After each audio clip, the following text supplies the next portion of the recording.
কন্টেন্টটি AI এর সাহায্যে তৈরি করলেও প্রতিটি তথ্য মানুষ দ্বারা যাচাই বাছাই করা হয়।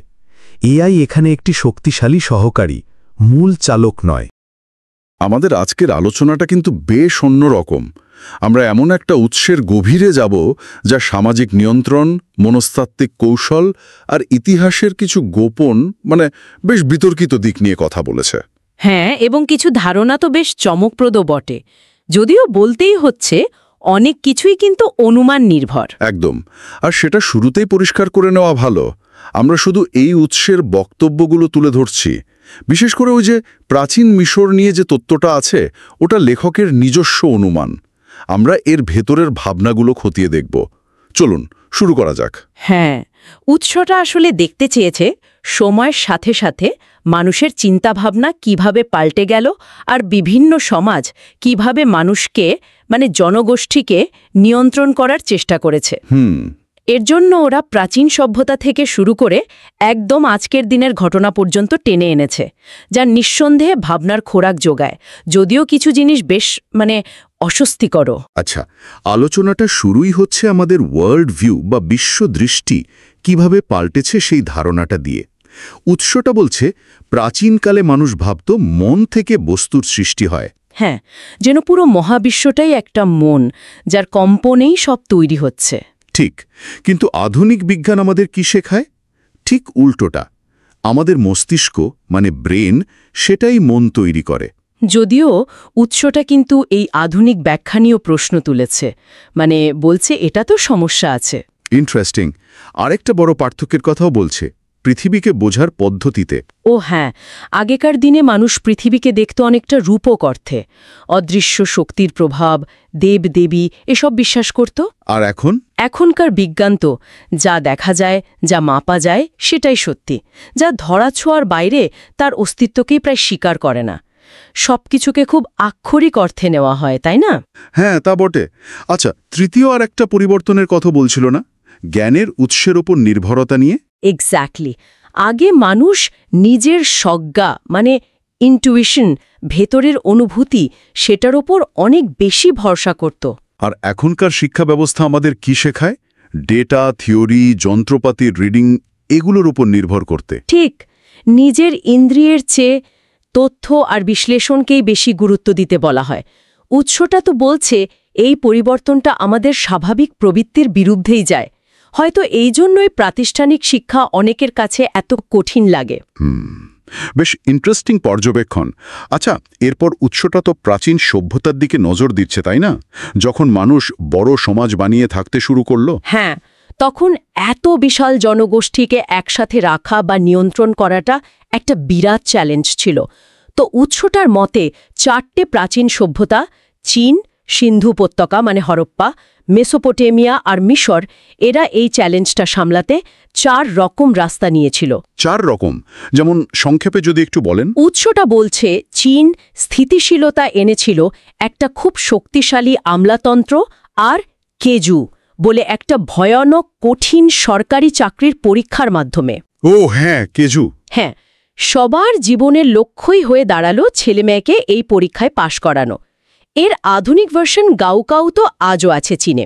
আর সিন্ধু উপত্যকা, হরপ্পা সভ্যতা উৎসটার ধারণা অনুযায়ী এক ধরনের সমতাবাদী আর শান্তিপূর্ণ ধর্ম তৈরি করেছিল, যেটা হয়তো বৌদ্ধ ধর্মেরও আগের রূপ। বলেন কি? হ্যাঁ, এমনটাই অনুমান।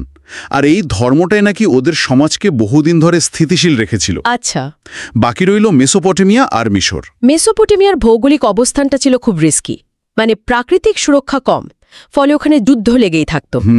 এই যে সারাক্ষণ যুদ্ধ, এটাই হয়তো সমাজটাকে একসাথে ধরে রেখেছিল, কারণ তারা হয় নিজেদের মধ্যে লড়ছে, নয়তো বাইরের কারো সাথে।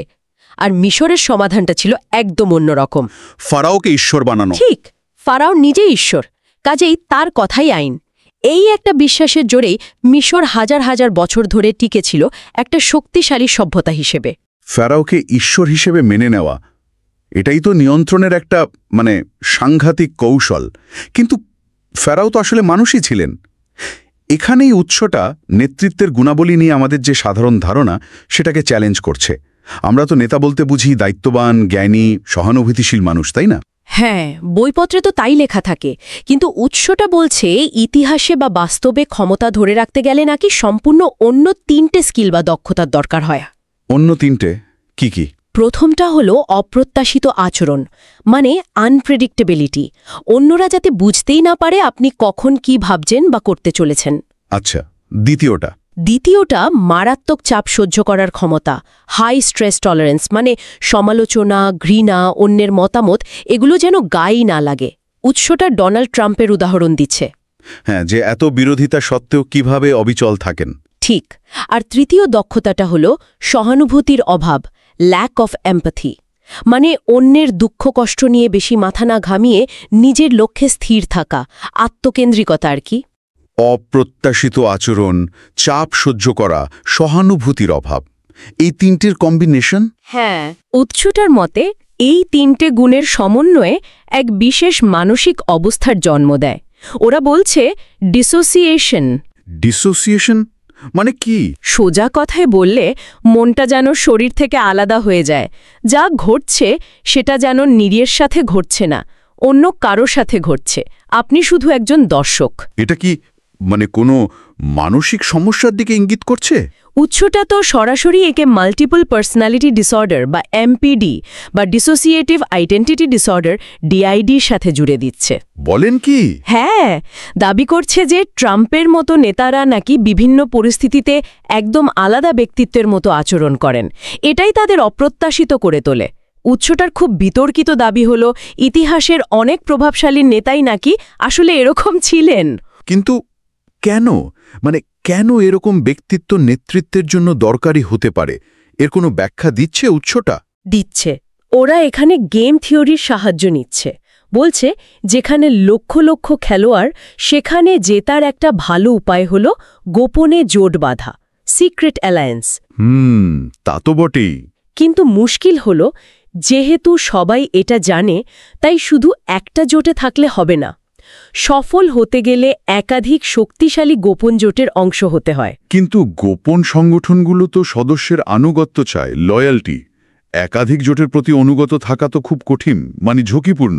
ঠিক। আর এখানে উৎসটা সবচেয়ে অনুমান নির্ভর, সবচেয়ে স্পেকুলেটিভ ধারণাটা আসছে।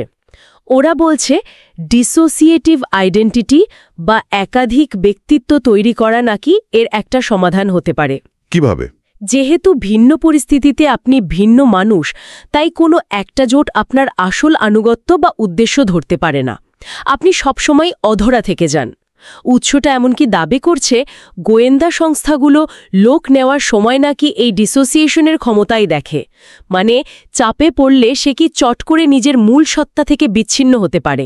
তার মানে ডিসোসিয়েশনের ক্ষমতা থাকলেই সফল নেতা বা স্পাই হওয়া সম্ভব। এটা তো সত্যি বলতে বেশ মারাত্মক একটা ধারণা। আচ্ছা, এবার একটু মিশরের কথায় ফেরা যাক। ফারাও তো জন্মসূত্রেই রাজা হতেন। হ্যাঁ। তো উৎসটা প্রাচীন মিশরীয় পুরোহিতদের আজকের দিনে ডিপ স্টেটের সাথে তুলনা করছে। বলছে এই পুরোহিতরাই নাকি ফারাওদের মধ্যে এই ডিসোসিয়েটিভ অবস্থাটা তৈরি করতেন প্রোগ্রাম করে। আবারও বলছে এটা কিন্তু উৎসের একেবারেই অনুমান ভিত্তিক তত্ত্ব, কোনো প্রমাণ নেই। একদমই তাই। আর উৎসটা নিজেই সেটা স্বীকারও করছে। ওদের প্রস্তাবনাটা হলো মিশরীয় যে পুরাণগুলো আছে সেগুলোকে নিছক গল্প হিসেবে না দেখে একটা প্রোগ্রামিং স্ক্রিপ্ট হিসেবে দেখা উচিত। Programming script? হ্যাঁ, যার প্রধান চরিত্র 3টে: রা সূর্য দেবতা, বীর; ওসাইরিস সভ্যতার প্রতীক, নিহত ও পুনর্জন্ম লাভ করা দেবতা; আর হোরাস প্রতিশোধ আর রাজত্বের দেবতা। এই পুরাণগুলোর কাহিনী তো বেশ ভয়ঙ্কর। হত্যা, অঙ্গচ্ছেদ, পুনর্জন্ম, যুদ্ধ, এমনকি যৌন নির্যাতনও তো আছে। উৎসটা এগুলোকে কিভাবে ব্যাখ্যা করছে? উৎসটার ব্যাখ্যাটা হলো এই গল্পগুলো আসলে গল্প নয়, এগুলো ফেরাওকে বিভিন্ন পার্সোনালিটিতে প্রোগ্রাম করার পদ্ধতি। যেমন বীর রা, নির্যাতিত ওসাইরিস, প্রতিশোধ পরায়ণ হোরাস। প্রোগ্রাম করার পদ্ধতি কিভাবে? ভয়ঙ্কর মানসিক আর শারীরিক আঘাত বা ট্রমার মাধ্যমে।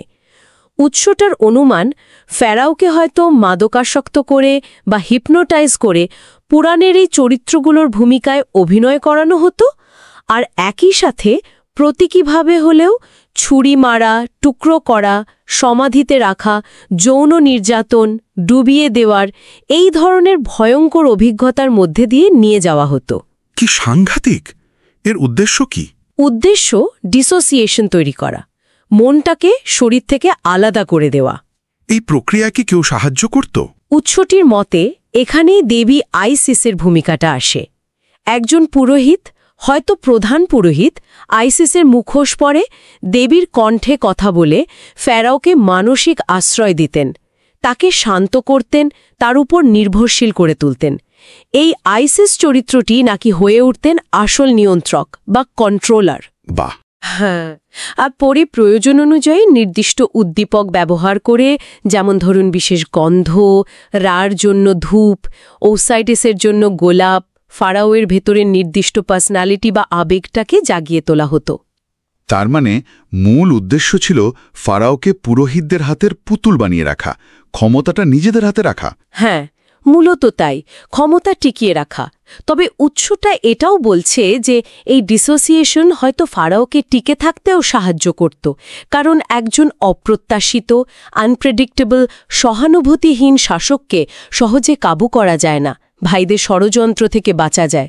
আচ্ছা, উৎসটা এখানে আরেকটা সংযোগ টানছে নিয়ার ডেথ এক্সপিরিয়েন্স বা এনডিইর সাথে। এনডিই, ওই যে মৃত্যুর মুখ থেকে ফিরে আসার অভিজ্ঞতা। হ্যাঁ, এই ভয়ঙ্কর ট্রমা আর হয়তো সাইকেডেলিক ড্রাগ ব্যবহারের ফলে এনডিই হতে পারত। আর এনডিইতে মানুষ আধ্যাত্মিক জগতে ঈশ্বরের দেখা পাওয়ার মতো অভিজ্ঞতার কথা বলে। হয়তো এটাই রাজপরিবারের এই ভয়ঙ্কর প্রক্রিয়ায় রাজি হওয়ার একটা কারণ ছিল, আধ্যাত্মিক জ্ঞানলাভ বা ঈশ্বরের কাছাকাছি যাওয়ার অনুভূতি। পুরোহিতরা হয়তো নিজেদের উপর পরীক্ষা করেই এই জ্ঞান বা পদ্ধতি বের করেছিলেন। কিন্তু এই ডিআইডি বা ডিসোসিয়েটিভ আইডেন্টিটি ডিসঅর্ডারের পরিণতি কি? মানে যারা এই অবস্থার মধ্যে দিয়ে যান তাদের কি হয়? উৎসর মতে যাদের এই অবস্থা হয় তারা নাকি ঠিক সুখ অনুভব করতে পারে না, ভেতরে একটা গভীর শূন্যতা বা দুঃখবোধ কাজ করে। তাই নাকি? হ্যাঁ, আর নিজের এই কষ্ট কমানোর একটা খুব বিকৃত উপায় হল অন্যকে নিজের চেয়েও বেশি দুঃখী বা দুর্দশাগ্রস্ত দেখা। এই জায়গা থেকে উৎসটি একটা ভয়ঙ্কর সম্ভাবনার কথা বলছে। কি সেটা?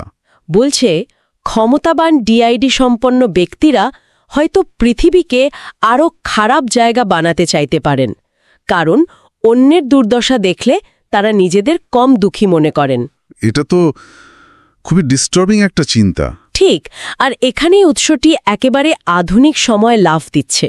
প্রশ্ন তুলছে, এই যে প্রাচীন কৌশলগুলো, এগুলো কি আজও অন্য রূপে টিকে আছে? উৎসটি সরাসরি চলে আসছে 9/11-এর পর, ইরাকের আবু গ্রাইব কারাগারে বন্দি নির্যাতনের ঘটনায়। হ্যাঁ, ওই কুখ্যাত ঘটনা। সেখানে বন্দীদের ওপর যে অমানবিক নির্যাতন চালানো হয়েছিল, যেমন নগ্ন করে পিরামিড বানানো, কুকুর দিয়ে ভয় দেখানো, ইলেকট্রিক শক, যৌন হেনস্থা, উৎসটি সেগুলোর উল্লেখ করে বলছে এগুলো নাকি বিচ্ছিন্ন ঘটনা ছিল না।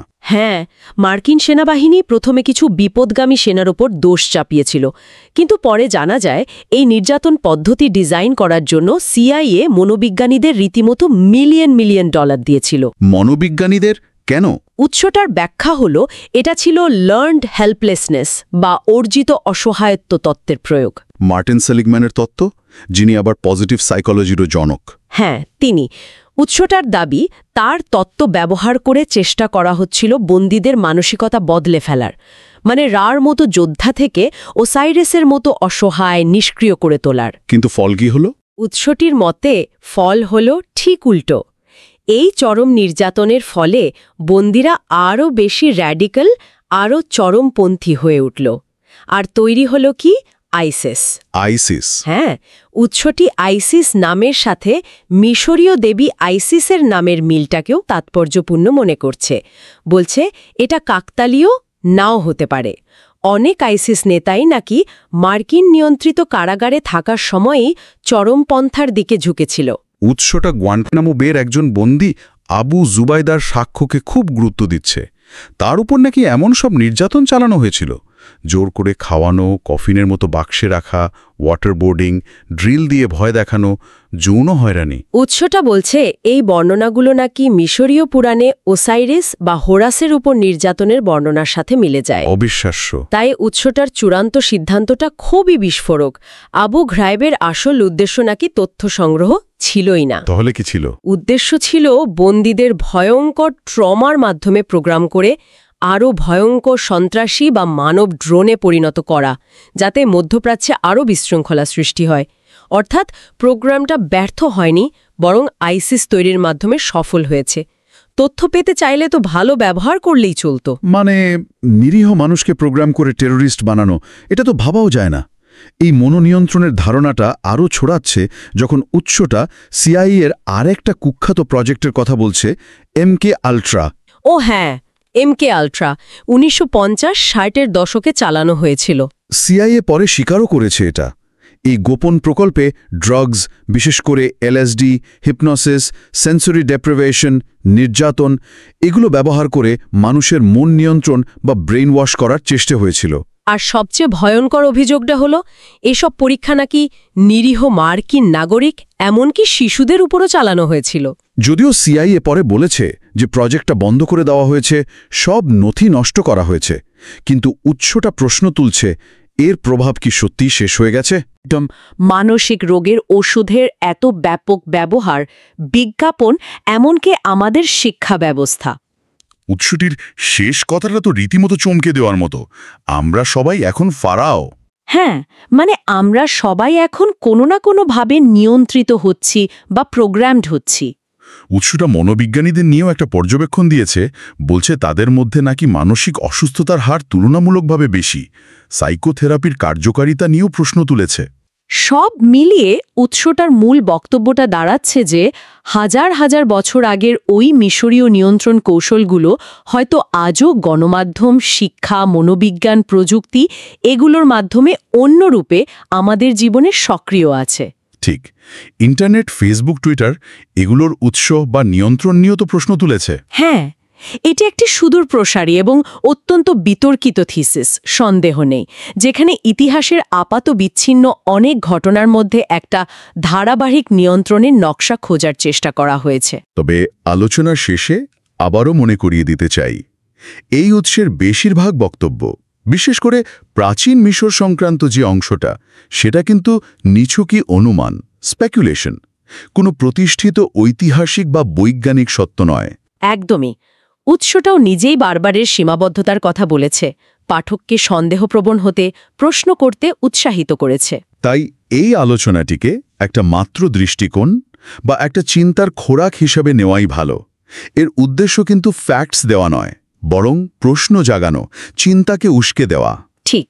উৎসটিতে তোলা ধারণাগুলো সত্যি হোক বা না হোক, ক্ষমতা, নিয়ন্ত্রণ এবং তথ্যের সত্যতা যাচাই করার প্রয়োজনীয়তা, আজকের বিশ্বে যে এগুলো কতটা জরুরি তা এই আলোচনাটা আবারও মনে করিয়ে দেয়। আজকের এই পর্যালোচনায় অনেকগুলো চমকপ্রদ কিন্তু একই সাথে অস্বস্তিকর এবং বেশ বিতর্কিত ধারণা উঠে এলো। উৎসটির মূল যে সংশয়, সেটা যদি সত্যি হয়, মানে যদি এই নিয়ন্ত্রণের কৌশলগুলো সত্যি হাজার হাজার বছর ধরে বিবর্তিত হয়ে আজও আমাদের চারপাশে নানা রূপে বিদ্যমান থাকে, তাহলে আধুনিক সমাজে আমাদের নিজেদের জীবনে এর সূক্ষ্ম প্রভাবগুলো ঠিক কী হতে পারে? এই প্রশ্নটা নিয়েই হয়তো আমাদের আরও ভাবা দরকার।